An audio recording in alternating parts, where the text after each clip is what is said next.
चला, reasons for growth in public expenditure, शासनाच्या खर्चामध्ये वाढ होण्याची कारण. ते मुद्दे इकडे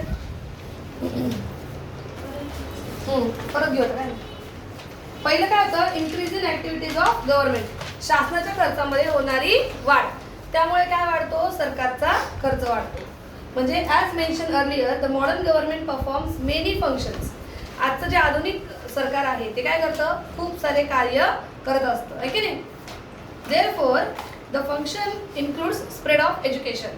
त्याच्यात काय काय असतं, एज्युकेशन शिक्षण, हेल्थ म्हणजे काय आरोग्य, पब्लिक वर्क्स म्हणजे काय बांधकाम, पब्लिक रिक्रिएशन लोकांच्या पुनर्वसनाची प्रक्रिया, सोशल वेलफेअर स्कीम समाजाच्या कल्याणाच्या वेगवेगळ्या स्कीम्स, हे सगळे सरकार कार्य करत असतं, ठीक आहे नाही. इकडे इकडे government undertakes so many new functions and old function. Government undertakes so many new functions, सरकार खूप सारे नवीन फंक्शन्स घेतं. And old functions are being perform more efficiently. नवे नवे कार्य जे आहेत सरकार नवीन हाती घेतं आणि जुन्या कार्यांना अजून कार्यक्षमतेने काय करतं, परफॉर्म करतं किंवा अंमलबजावणी करतं. यासाठी सरकारला काय लागतो, खर्च लागतो. सो यामुळे शासनाच्या खर्चामध्ये काय होत असते, वाढ होत असते.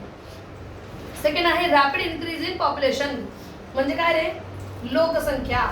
लोकसंख्येची वाढ जेवढी जास्त होती, सरकारला लोकांच्या नीड ऑफ द सोसायटी, सरकारला लोकांच्या गरजा भागवण्यासाठी अजून खर्च वाढवावा लागतो आहे. राहील का लक्षात. पॉइंट लिहून त्याच्यामध्ये एक लाईन तर लिहिता येईल ना. As growing urban, growing population, जशी जशी लोकसंख्या वाढते आहे, government has to incur more expenditure. अशा वेळेला सरकारला जास्त खर्च करावा लागतो. To fulfil the need of the society, समाजाच्या गरजा भागवण्यासाठी. भावना पोचली.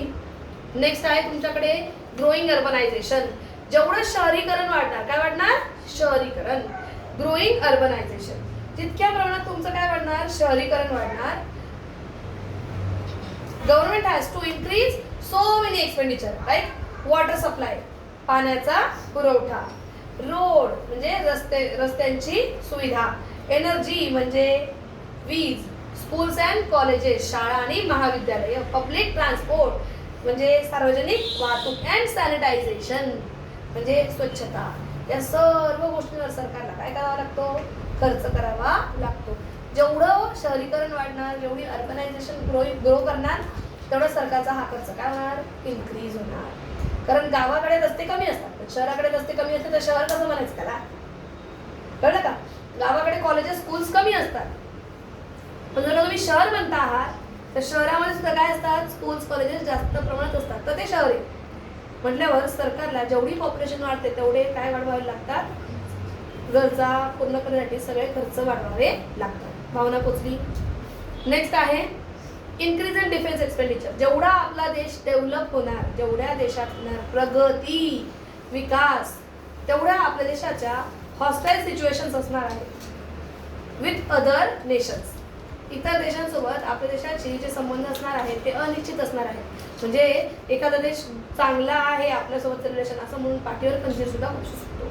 लाईक चीन, त्यांनी काय आणलं, बायोवेपन.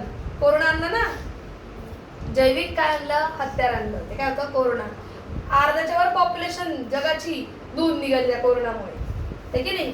सो या सर्व गोष्टींमध्ये गव्हर्नमेंटला डिफेन्स एक्सपेंडिचरमध्ये सुद्धा काय करावं लागते, इन्क्रीमेंट करावी लागते. समजलं का. वर्षानुवर्ष सरकारला डिफेन्स एक्सपेंडिचर वाढवावा लागतो. तसं आपल्या देशामध्ये अनुभव नसता तरी काही फरक पडला असता का, नाही. त्याच्याने काही विकास होतोय का, नाही. पण दुसऱ्या देशांकडे अनुभव आहे ना आता, म्हणजे आपल्या देशाकडे पण असणं गरजेचं आहे. क्योंकि इतर देश आपल्याला काय करू शकतात, धमकी देऊ शकतात की ते आपल्यावर अनुभव टाकतील, पण अभी हमारे पास भी आहे की नाही. म्हणजे ऑटोमिक एनर्जी आज आमच्याकडे पण आहे. मिसाईल्स आमचा देश सुद्धा सोडतोय. मंगळावर जाणारा पहिला देश आपला आहे. मंगळावर सॅटेलाइट पोहोचवणारा पहिला देश पण कोण आहे, आपला आहे. ते सरकार काय करतं, डिफेन्स मध्ये पण एक्सपेंडिचर करत असतं. भावना पोचली. नेक्स्ट आहे स्प्रेड ऑफ डेमोक्रेसी. जेवढी आपली लोकशाही आहे तेवढा लोकशाहीचा प्रसार होईल. आणि जेवढी लोकसंख्या वाढतीये रे, एक व्यक्ती 60 वर्षाचा होतोय, पण नवीन एक 18 वर्षाचा होतोय ना, लोकसंख्या जेवढी वाढती आहे तेवढं तुमची डेमोक्रेसी काय होणार आहे, डेमोक्रेसीचा खर्च वाढणार आहे. इलेक्शन्स आपल्या देशामध्ये कसे होतात, वारंवार होतात आणि वारंवार होणाऱ्या इलेक्शन निवडणुका यांच्यामुळे सरकारचा खर्च काय होणार आहे, वाढणार आहे. कारण लाडकी बहीण योजना त्यांनी स्वतःच्या खिशातनं तर नाही दिले, सरकारचेच तर होते. गव्हर्नमेंट का एक्सपेंडिचर बढ़ता है ड्यू टू डेमोक्रेसी, लोकशाहीमुळे. नेक्स्ट आहे इन्फ्लेशन, महागाई. शासनाचा खर्च कसा वाढणार तुम्ही म्हणाल महागाईने? तर मला एक सांगा, रेल्वे सरकार चालवतं, रेल्वे चालवण्यासाठी ज्या सगळ्या गोष्टी लागतात सरकारला, त्यांचं किमती या वर्षानुवर्ष काय होणार, पूर्ण वाढणार आहे, कमी होतील का नाही? म्हटल्यावर गव्हर्नमेंट एक्सपेंडिचर काय होणार, इन्क्रीज होणार ड्यू टू इन्फ्लेशन. जशी जशी महागाई वाढेल तसा तसा सरकारचा खर्च काय होत जाईल, वाढत राहील. भावना पोचली का? नक्की. नेक्स्ट काय तुमच्याकडे, इंडस्ट्रियल डेव्हलपमेंट. आपल्याकडे पॉप्युलेशन वाढतीये, अर्बनायझेशन वाढते, शहरीकरण, लोकसंख्या वाढतीये, मग लोकांना काम पण द्यावं लागेल ना, इंडस्ट्रियलायझेशन. आणि इंडस्ट्रीजची ग्रोथ करण्यासाठी सुद्धा सरकारला काय करावं लागतो, एक्सपेंडिचर. भावना पोचली का? इंडस्ट्रीची सुद्धा ग्रोथ करण्यासाठी आपल्या सरकारला काय करावं लागतात, खर्च करावे लागतात. आलं का लक्षात? आणि शासनाचा खर्चात वाढ होण्याचं लास्ट कारण काय तुमचं, बघा बरं, डिझास्टर मॅनेजमेंट. जेवढा आपला देश प्रगती करतो आहे, फक्त आपला देश नाही प्रगती करत आहे, अख्खा जग प्रगती करत आहे की नाही. आणि या प्रगतीच्या मागे बऱ्याचशा नैसर्गिक आपत्तीच येतात, जसं नॅचरल कॅलॅमिटी, पूर. पूर काय होतं माहिती का? सगळ्यात पहिलं कारण, नदीचे पात्र आपण सिमेंटचे बनवले, मातीमध्ये पाणी जिरतच नाहीये, तर ते मातीचं पाणी काय होणार आहे, नदीचं पाणी वाहत जाणार आहे. आणि जिथे नदीची अगदी काय म्हणतात आपण म्हणतो, नदीची वाट एकदम काय आहे, कमकुवत आहे किंवा छोटीशी आहे, तिथे जर का ते पाणी जायला लागत नाही तर पाणी काय होणार आहे, इतर ठिकाणी पोचणार आणि त्याच्यामुळे काय येणार, पूर येणार. आलं का लक्षात? डिझास्टर मॅनेजमेंट सुद्धा सरकारला काय करावा लागतो, खर्च करावा लागतो. लाईक अर्थक्वेक, फ्लड, पूर, सायक्लॉन्स म्हणजे काय, वादळ.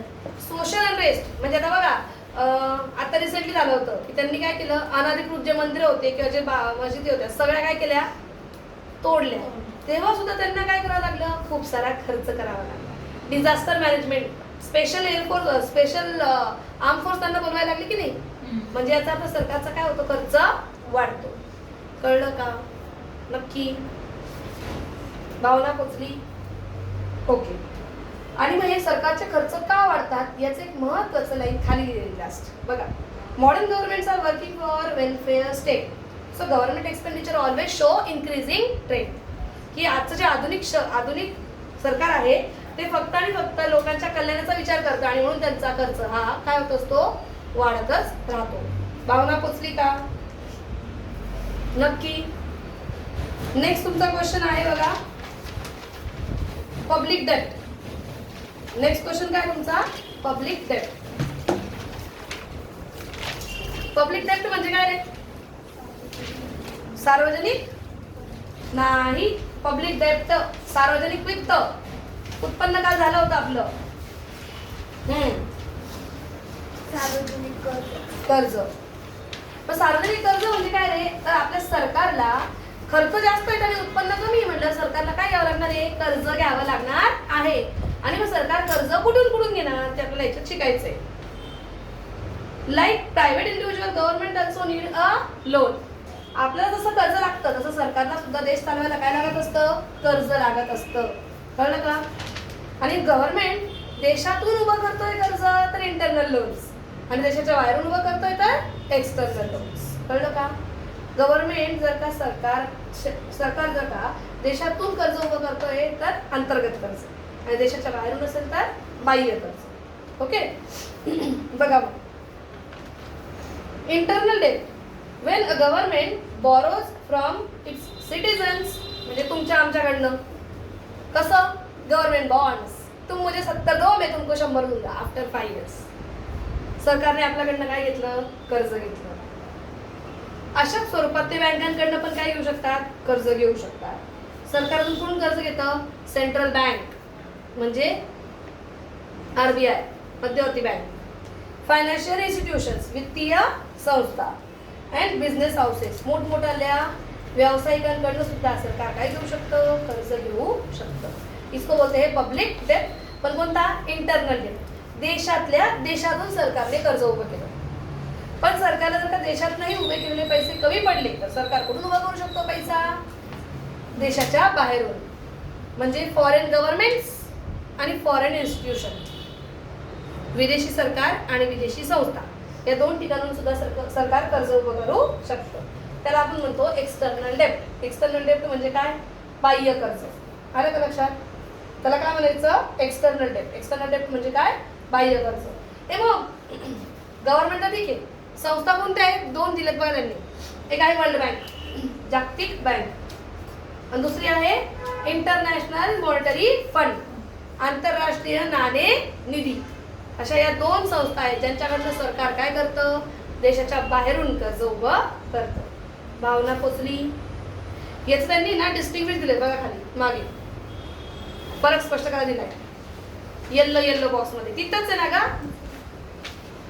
इंटरनल डेट जे देशातल्या देशात उभं केलं जातं, अर्थव्यवस्थेत रेस्ड इंडियन इकॉनॉमी आपल्या देशात उभं केलं जातंय अंतर्गत. रेस्ड आउटसाइड इकॉनॉमी बाह्य कर्ज, एक्सटर्नल डेट. देशाच्या अर्थव्यवस्थेच्या बाहेरून बाह्य कर्ज, देशाच्या अर्थव्यवस्थेच्या आत अंतर्गत कर्ज. बरं, दुसरं म्हटलंय व्हॉलेंटरी और कंपल्सरी इन नेचर. बघा सरकार आरबीआय कडनं कसं कर्ज घेऊ शकते, कंपल्सरी आहे की नाही. तेच foreign governments, world bank compulsory मला पैसे द्या असं म्हणू शकतात का, नाही. म्हणजे internal debt can be compulsory और व्हॉलेंटरी. अंतर्गत कर्ज हे ऐच्छिक किंवा सक्तीचे असू शकते.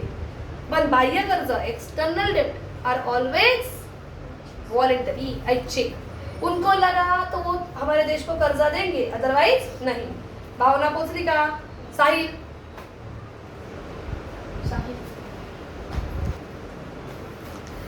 नेक्स्ट दोन आहेत यूज ऑफ डोमेस्टिक करन्सी. अंतर्गत कर्ज आहे ना इंटरनल डेट, तिथे रुपया वापरला जातो, डोमेस्टिक देशी चलन. तर एक्सटर्नल डेटच्या वेळेला काय वापरलं जातं, विदेशी चलन म्हणजे परकीय चलन. त्याला म्हटलं जातं एक्सटर्नल करन्सी किंवा फॉरेन करन्सी. समजा. नेक्स्ट काय तुमच्याकडे, less complex for management. Internal debt आहे ना ते मॅनेज करायला कसं आहे, लेस कॉम्प्लेक्स आहे. म्हणजे देशातल्या देशात जेव्हा सरकार कर्ज घेतं ते मॅनेज करायचं आहे त्यांना किंवा व्यवस्थापन करायचं आहे, ते कसं आहे, कमी अवघड आहे, कमी गुंतागुंतीचं आहे. पण ते जर का देश बाहेरून कर्ज घेतोय तर ते काय आहे, मोर कॉम्प्लेक्स आहे, जास्त अवघड आहे. भावना पोचली का, नक्की? चला, या लेसन मधलं नेक्स्ट इम्पॉर्टंट गोष्ट काय आहे ती गेली तुमची फिस्कल पॉलिसी किंवा बजेट्स. थांबवले.